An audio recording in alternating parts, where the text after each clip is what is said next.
and we were a business family. So we ran a mining business, we ran some other businesses. But post 61, my grandfather thought of two things, who founded this group. One is to start colleges, institutions of higher learning, because most of our parents and many of the children here, their parents, had to go outside the world to study, because there were no institutions of higher learning. And there was no freedom of expression, because we were under a dictatorship rule. So my grandfather decided to start or promote two newspapers, one in English and one in Marathi, which was the locally read rather than spoken language. The institutions of higher learning are still continuing with more than 50 years of history, and the newspapers also are still continuing, despite the likes of Times of India coming into Goa for, again, more than 50 years. And the reason I'm putting all this factual information behind the background is, things are changing, and things are changing very fast. Particularly with our mobile phones and our iPads becoming more of our engine drivers rather than anything else.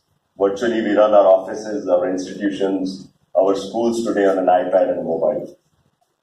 And the thought that emerges to my mind is, where do we define ethics in this?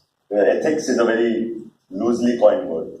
And I was asking Sri Thakurta, why does negative news sell so much? And he said, negative news is good news, and positive news is not so good news.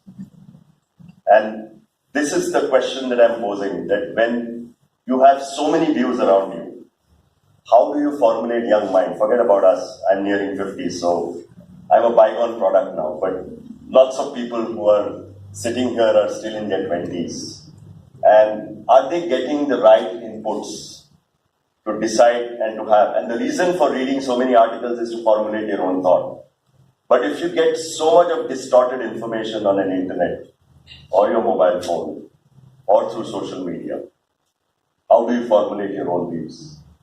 And that's something that I think, when you say the role and relevance of ethics in media, it's something that each one of us have to understand. What is offensive? What is not right? What is socially responsible? Today, you don't need an expert journalist to give you news. Somebody going there, clicking a photograph and putting in the internet becomes news.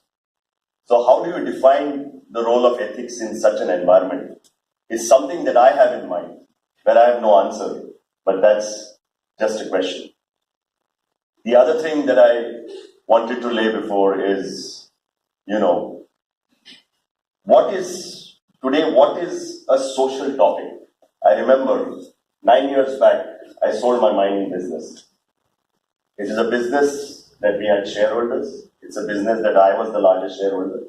It's a business that when I sold, I protected all the employees and the new owner took over. Yet there was so much of social media bashing against me. That why did Mr. Dempo sell his business? Is this a socially relevant topic? I don't know, it may be. But I was a victim of social media bashing. And today when mining stands close, I become a hero in the social media. 9 years back I was a villain in Goa, where there were editorials written that this is a third generation of the family. Doesn't understand his responsibility. He sold his business. Okay, and today I become a visionary because mining is closed. So that's internet-related social media. So these are just some of the thoughts that I had. I'm extremely glad that many of the young minds are here.